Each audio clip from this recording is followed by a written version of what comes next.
Triumph rolled into Tampa on Sunday, May 24th, 2026 at the Mid-Florida Credit Union Amphitheater with fellow Canadian rockers April Wine as their opening act on the Rock and Roll Machine Reloaded Tour 2026. If you stick around to the end of this video, since you're a Triumph fan, I'm going to give you a little surprise I think you'll enjoy. But I'm going to tell you about the show, give you a little background on the situation, and let you know whether I think it's a good use of your money and time. And I shouldn't be telling you how to spend your money or time. You can do that based on this video. So let's get into it. I've got some notes here, so I'm going to kind of keep things rolling. I've been a Triumph fan since the early 80s when Allied Forces came out. I think a lot of people really latched onto them because that was a huge record, not only for them, but at that time in rock. And throughout the 80s, I was a fan, a really big fan. Thunder 7, Never Surrender, Sport of Kings, Stages, their live album. I loved all that stuff. I missed my one time to really get to see them in the mid-80s when they came through Orlando, where I grew up. They were part of a lineup that played at one of those rock Super Bowls, which is like an all-day festival situation. And if I believe my memory serves me, it was with Sammy Hagar, Triumph, ZZ Top. I think that was it. And I missed the show. And I was bummed about it, but I told myself, oh, I'll get to see them sometime. Well, I never did until this past Sunday when I did see them. And I'm glad I finally got to see them. It was one of the bands on my bucket list that I can check off. So a little bit about the situation on Sunday here in Tampa. This time of year, rain, afternoon thunderstorms are pretty normal. And the venue that they were playing at, the Mid-Florida Credit Union Amphitheater, well, it's one of those, basically like those amphitheaters you can find in most big cities or outside most big cities that have hard seats, seat about 10,000. There's a roof over it. And then there's a grassy area that seats probably about another 10,000. So the venue holds almost 20 grand. But the thing is, a couple of years ago, Hurricane Milton decided to rip the roof literally off this venue. And shame on Live Nation for 2 years later, no roof on that thing. So everyone's exposed to all the elements, heat, rain, hail, whatever. And there's not a lot of places to get out of there if it rains hard. Well, there was a thunderstorm rolling in the afternoon, and I thought, I got a rain poncho. I guess I'm going to stand there and get wet.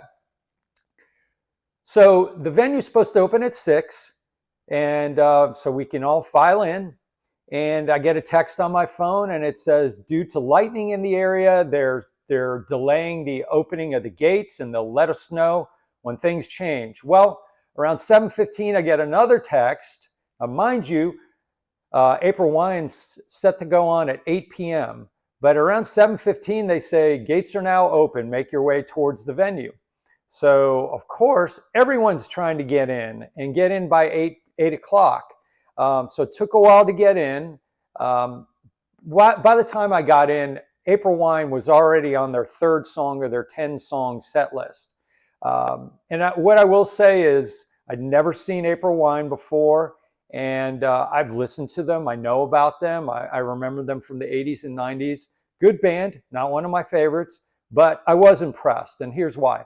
The only remaining original member is guitarist Brian Greenway. The original leader of the band, Miles Goodwin, he passed away years ago. And what he did was he tapped his successor to be this guy named Mark Parent, who is a tall Canadian guy, bald guy, plays guitar and sings. And he was really good, very good, as a matter of fact. And let me tell you, maybe because the place doesn't have a roof now, the house mix was fantastic. You could distinguish the vocals. You could hear every lyric. You could tell the difference between the 2 guitars, the bass, the drums. It sounded really good. So what I'll tell you is if you get a chance to see April Wine in the future, do yourself a favor. I think you'll enjoy them. It's good meat and potatoes Canadian rock and roll. So they came off stage close to about 8:40 8:40, 8:45. So I decided, well, in the rush to get in, I didn't get to go to the bathroom and get a drink. So I went to go get a beer at the concession stand. And I did do a little research beforehand, and I found out that uh, Triumph on this tour has been using Thin Lizzy's "The Boys Are Back in Town" as their intro song before they come on stage. So I'm getting my beer and I hear "The Boys Are Back in Town," and I'm like, let me get back to my seat. I got to my seat in plenty of time. And so let me tell you a little bit about the band before we get into the show. I saw Triumph, like a lot of us did, play at the Stanley Cup Finals on TV in Edmonton last year when they had Rick Emmett, Gil Moore, two of the three original members, and then you had them augmented with Phil X, the force of nature, Phil X, on guitar and backup vocals, and then you had Todd Kearns on bass and Brent Fitz on drums. So that's the lineup that filled out this show. I will say, they said that Mike Levine might show up at some of these select dates because he's an older guy. These guys are in their 70s, and he's having health issues. But as far as I know, he hasn't appeared at any of the shows on this tour. And by the time we got to Sunday, you're almost 80% through this tour as it stands. So he wasn't in Tampa either. And I will say, and I don't mean no disrespect, but if there was one member of Triumph that was not going to be on stage with the band during this tour, I think Mike Levine was the one you would probably miss the least, just because of, Rick and Gil are lead singers, both of them, and they're integral to the songwriting of the band. So that's all I'll say about that. They did pay tribute to Mike Levine during the show, which I thought was really nice. And he was an important member, obviously. But that's the band that was on stage. Phil X, Rick Emmett, Todd Kearns, Gil Moore, Brent Fitz. So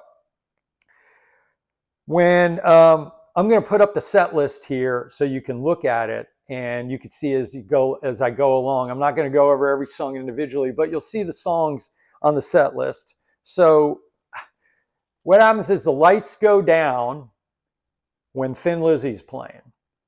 And that's the song they opened with. They opened with "When the Lights Go Down." And it was a great opener. It was perfect. It kind of gives you a good rock and roll punch to start the show. Once again, let me tell you, the house mix was fantastic. And I'm thinking, this is louder. It was markedly louder than April Wine, but the mix was just as good. And I'm thinking to myself, okay, all right, I'm not going to get too excited. Let's see how this thing goes as we have different singers and different songs. But I will say the mix was fantastic. So the band was fantastic. What I will tell you is that they traded off lead vocals. The way this setup works, and for those of you who haven't spent much time watching videos on YouTube of this tour or don't really know much about the situation, the lead singers in the band have always been Gil Moore and Rick Emmett. On this tour, what they're doing is, because Phil X can sing those high frequency, high octave or register vocals, and so could Todd Kearns, they would jump in when Gil or Rick couldn't hit those high notes. And it was kind of seamless the way they did it. You're like, I don't see Rick mouth moving, but I hear the high part, and it was Phil X singing it, or Todd singing it. And Todd Kearns sang lead vocals on a couple songs. Phil X filled in, like I said, as well. Gil Moore got out from behind the drums and acted like a front man on some songs. They did have two drummers, and that's part of what I'll talk about here in a minute. Brent Fitz and Todd Kearns are both in Slash's band. Okay, Brent is a drummer. He was also playing keyboard some, so he helped with that. And then Todd Kearns was a vocalist and a bass player. These guys are road warriors and rock stars, and you could tell by their stage presence, this isn't their first rodeo. And Phil X on the other side of the stage next to Rick Emmett, the guy, I said he's a force of nature. He's a force of nature. If you don't know Phil X, you should know Phil X. He is in Bon Jovi's band. He was handpicked by John Bon Jovi to replace Richie Sambora when Richie quit the band. And he's been in Bon Jovi ever since. So that'll tell you the guy's a supreme talent. He's a five-tool player, as I like to say in sports. So that's the band. The songs, the set list was excellent. So the highlights for me, I'm just going to kind of go over. They hit a lot of the songs that you would want them to. Somebody's Out There, Spellbound, Hold On, Allied Forces, Never Surrender, Lay It on the Line, Follow Your Heart, Magic Power, Fight the Good Fight to close. Okay, that's all good shit. I mean, those are all the songs you want to hear them play. So here's what I'm going to tell you. Those are the highlights for me. Now, the entire show was kind of a highlight. So, but what I'm going to do is I'll nitpick a little bit. I'm going to pick out two things that I think could have been a little bit different. The first is, did they really need two drummers? I get why they had two drummers, but did they really need it? Two drummers for the whole night? I get it. Gilmore is an older gentleman, and playing an hour and 45 minutes every night could be rough physically. But the songs didn't warrant needing two drummers for the whole night. But I got why they did it. So I'm going to that's a nitpicker, okay? But I can't say it was a perfect show, so I got to pick a couple things that I think could have been a little different. That's one. The second one was a song that was missing from the set that I think could have replaced another one that I think really could have 86'd out of there. So they played a song called Blinding Light Show. Good song, well played. I mean, you know, great band. They executed that song flawlessly. But I didn't love the song. What would I have replaced it with? World of Fantasy. That's a song that is missing from the set. And they've been basically playing the same set for this mostly this entire tour.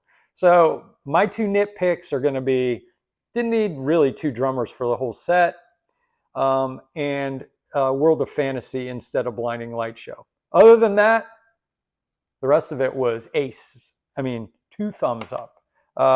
So I'm going to encourage you, with the few dates they have left on this leg of the tour, if you're anywhere that you can get to them and you've not seen them, or you've seen them and think, well, I don't know if I want to see these other guys. Yes, you do. Yes, you do. Totally worth your time and money. And if they come back, you know, this may even turn into one of those things where they decide, well, we've come up with new material with all these guys. Maybe they'll record something. I will say, Rick Emmett said it himself. He said, I was the last one on board. I really didn't think this had legs. I didn't think people cared. I really didn't think it was gonna mean a thing.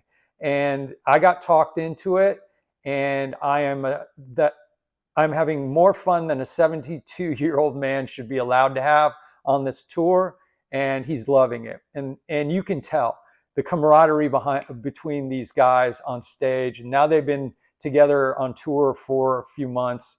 It's obvious there's real chemistry there. And I'm looking forward to seeing what comes of this. And if they do it again, maybe later this year, they extend the tour and add dates or another leg, or they take the year off and maybe come back and do it again next year. Who knows? But I will see them again if they go on the road. So having said all that, 2 thumbs up.